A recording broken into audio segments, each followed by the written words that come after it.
Here's a game that you can play using fractions. So what you're going to need is a deck of cards with fractions on them. How I do it is I get index cards, cut them into 4, and then write some fractions on them. So I'll give you a list below of the fractions I usually use for these games, but you can use whatever ones you want.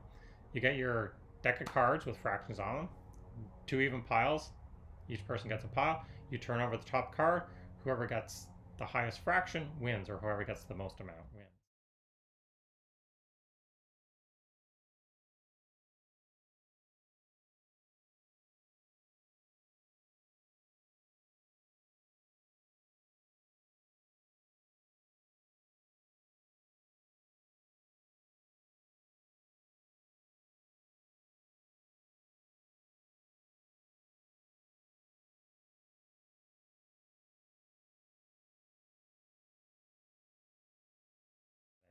The important part in this game is to get them to talk about why one fraction is bigger than the other, sort of in a concrete way, other than just saying, oh, this one's bigger, this one's bigger.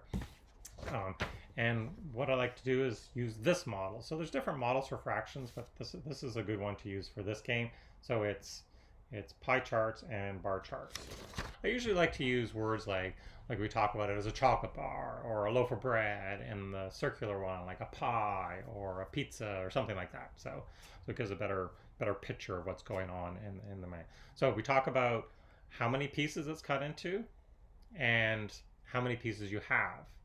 And you also talk about if it's cut into more pieces, what happens to the size of those pieces? Well, the size of the pieces gets smaller and smaller as you cut it into more and more pieces.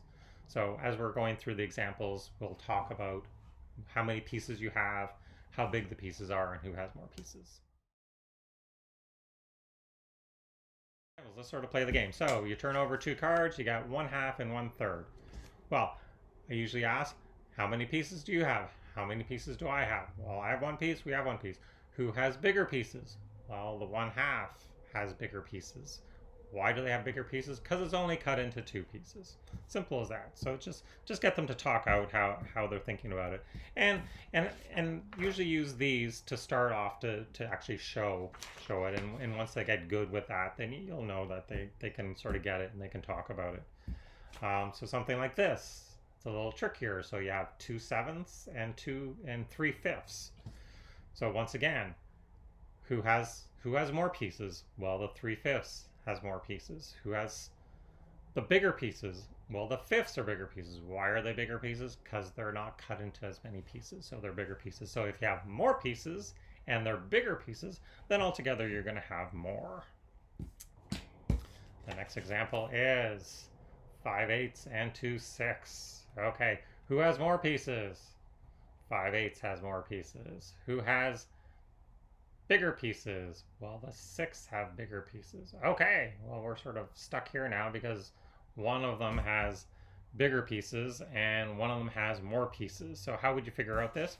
Well, once again, you can go to the chart and see how that works out and just compare and see which one has more pieces. So there might be a lot of cases like this where you can't figure it out using the model of that. The other way you can do it is you can look at them again and you can ask, which one has more than half? Okay, do they both have more than half, or does one have more than half and the other has less than half? So the 5/8 is more than half. So if it's more than half and the other one's not more than half, then the one more than half is going to be more. Okay, so this one we have 2/5, 2/4, and 3/6. So hopefully they can see right away that it's the same. If they can't, then you can once again use your chart, draw them up, and see that they're both a half. So in this case, what I usually do is you just turn over the next 2 cards, add them together, and who has the most all together will win in that case. Okay, another example is 3/4 and 4/5. So we'll do the same thing again. Usually ask who has more pieces. Okay, the 4/5 has more pieces. Who has the bigger pieces? Well, the 4s have bigger pieces. So we're in the case again where there's not one person that has more pieces and bigger pieces, because if you have more pieces and bigger pieces, you're always going to win.